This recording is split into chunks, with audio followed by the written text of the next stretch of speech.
Hello, this is the Negro Exciting News Fun Show, and I'm your host, DJS. Yeah, so I heard a report all day on the radio today that foreigners will now be allowed to join the British Army. Yeah, the British Forces. So that's Navy, Army, what's the other thing? Air Force. Yeah, so what does it say? Commonwealth citizens living abroad. Yeah, so Commonwealth citizens living abroad are now allowed to join the British Army, yeah, because of low UK recruitment. Now, why would they have low UK recruitment? Maybe that's because when they finish fighting the war and they come back to the UK, the people are abandoned and they end up sleeping on the streets in cardboard boxes and shop doorways. Maybe that's something to do with it. I'm not sure.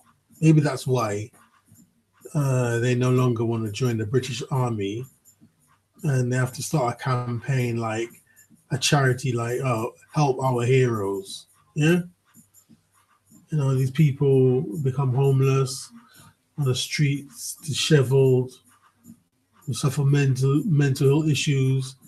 Some of them, a lot of them, end up in prison.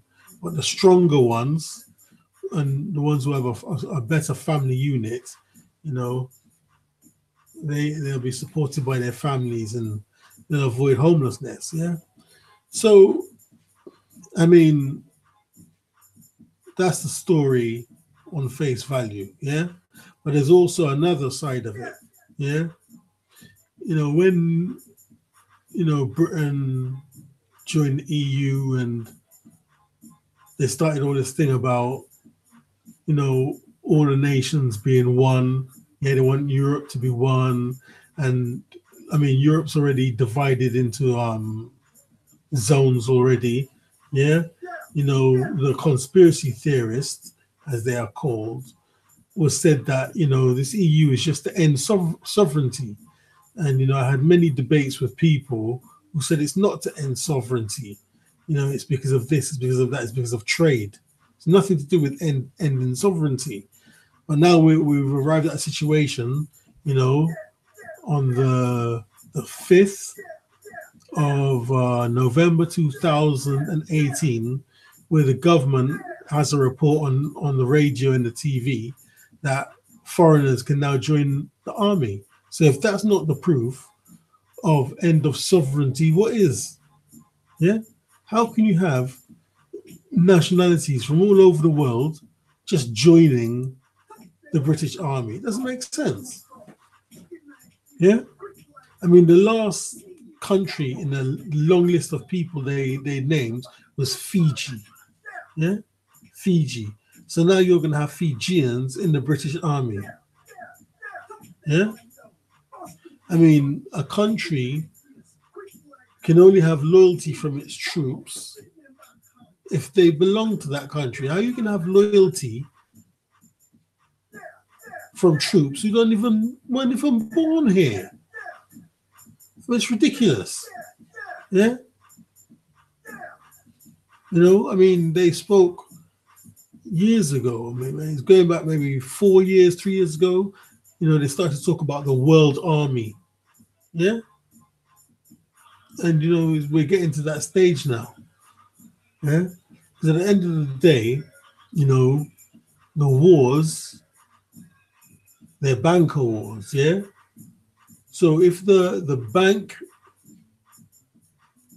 finances wars, yeah, it doesn't really matter because they'll fight who they want to fight. Right?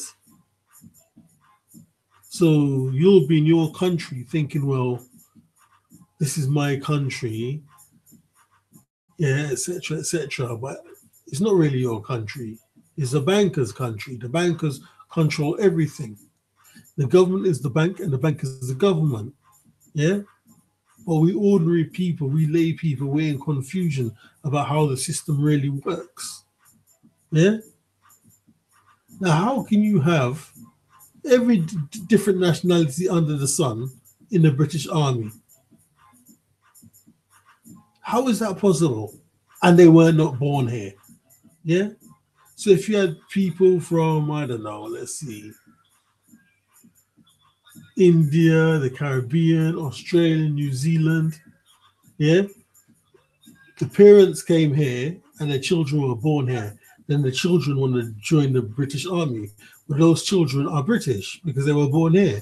Well, how you gonna have somebody, you know, who's grew up in Australia or New Zealand and they're like 25 years old, somehow just gonna be a member of the British Army? Or 24-year-old Indian, born in India, grew up in India all his life. Now they're going to be a member of the British Army. Or a Caribbean person, 22 years old, lived there all their life, and somehow they'll be a member of the British Army. Doesn't make sense. Doesn't make sense at all. It's absolutely preposterous. Yeah? They tell you these stories, and we just have to go along with the story they tell us. But it doesn't make sense. It doesn't make any sense whatsoever. So supposedly now, suppose they wanted to invade a Commonwealth country for whatever reason. Yeah? Would that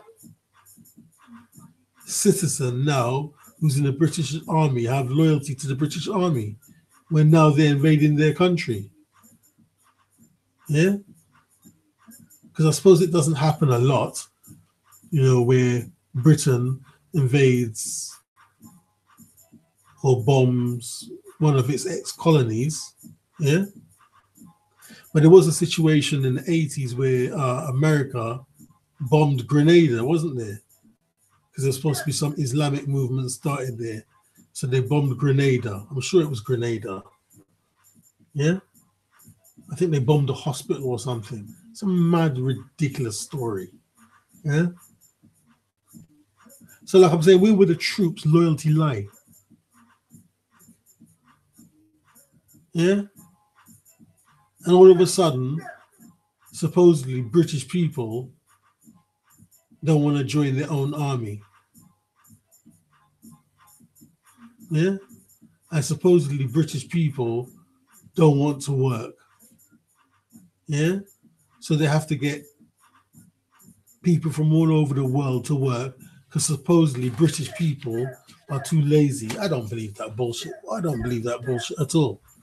Yeah? Oh, no one in Britain wants to work, so we have to get labor from all over Europe.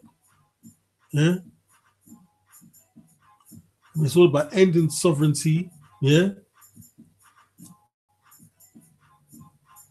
I mean, and the day before this announcement, they said there'll be no Brexit. Yeah?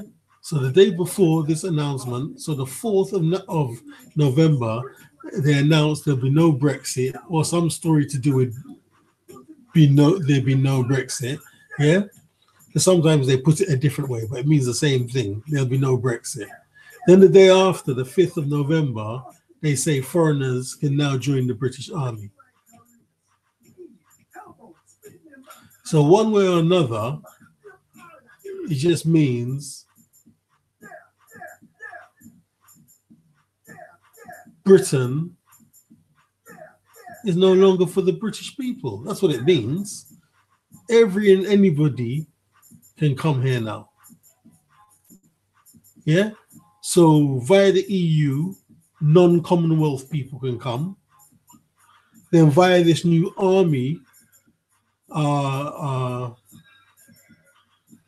this new forces, this new military situation, Commonwealth people can come.